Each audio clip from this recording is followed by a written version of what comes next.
Namaste, my name is Sanat Kumar. Welcome back to the Manana podcast. Manana is a Sanskrit word that means reflection or contemplation. In this podcast, I'll be sharing my deep, insightful reflections for you to contemplate and hence live a life of fulfillment. I hope you find great value in today's episode.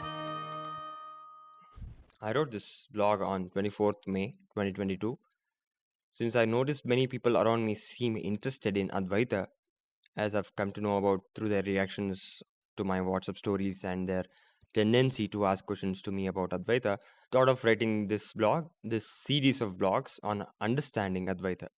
I don't know how many parts or blocks this will eventually require, but I've right now completed 3 parts as of recording this podcast. So this episode is the part 1. In this, we are understanding Advaita relative to Dwaitha. The reason is that Dwaitha is much well known to everyone, so it helps in understanding the less known Advaita. Moreover, I want to first of all discard the myth that Dwaitha and Advaita are opposites. Like Dwaitha, Advaita too can be understood by all that we see. And now, with different views or perspective, let's try to understand the same. Numerical view. I don't know why isn't this obvious? Why are people debating 1 versus 2? It sounds silly, right? Just listening to that. A debate has its place when there are discrepancies between two facts. But here, there is not. You want to say 0 and infinity are opposites? That's agreeable. But how are 1 and 2 on opposite sides? For your information, Advaita does not discard Dvaita. More on that in the coming episodes.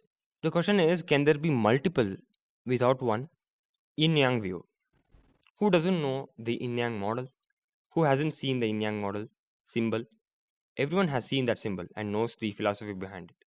You know that circle with 2 black and white dots, and there is a black or dark side and a white or bright side. What does yin-yang model depict?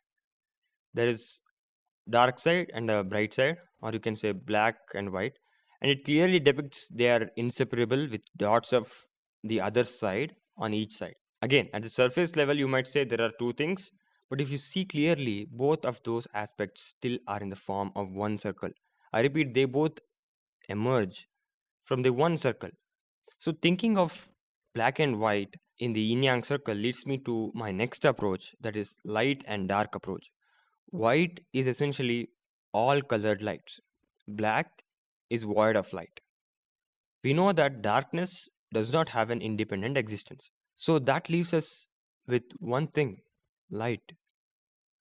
So speaking of light, I think of sun, which leads to my next approach, sun and moon approach. Sun is a star. He's a source of light.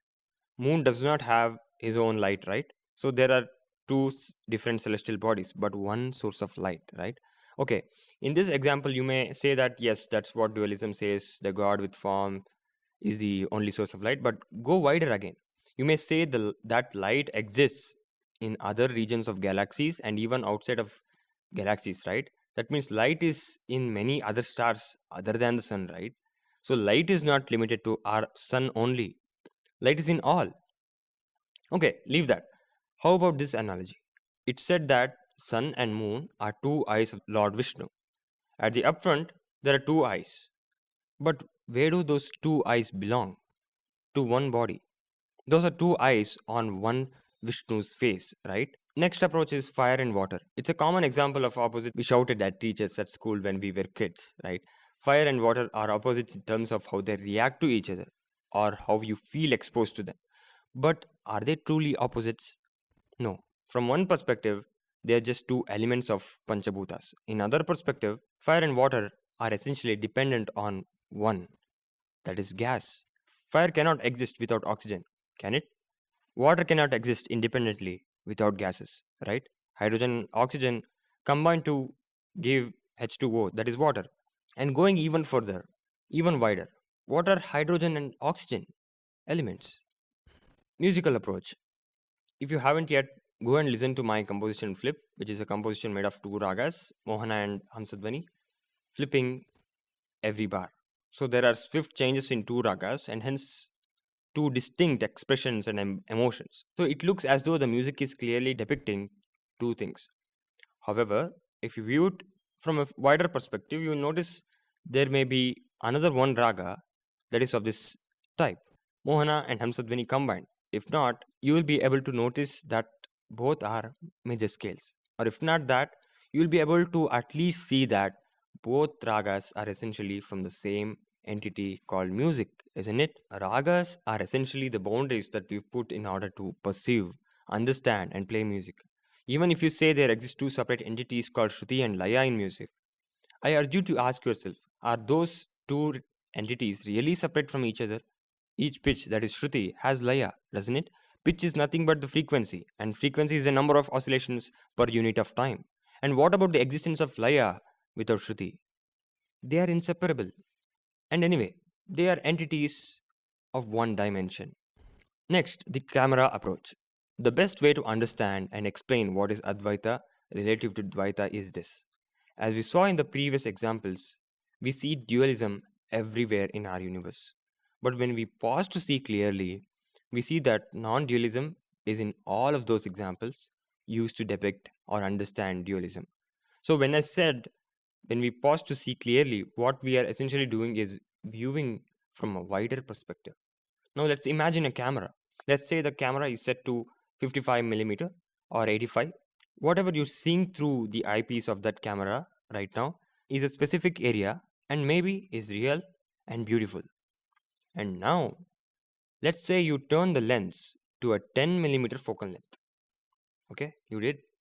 Now you have a whole wide area that you discovered, and you realize so many aspects of that area you previously saw using 55 millimeter focal length.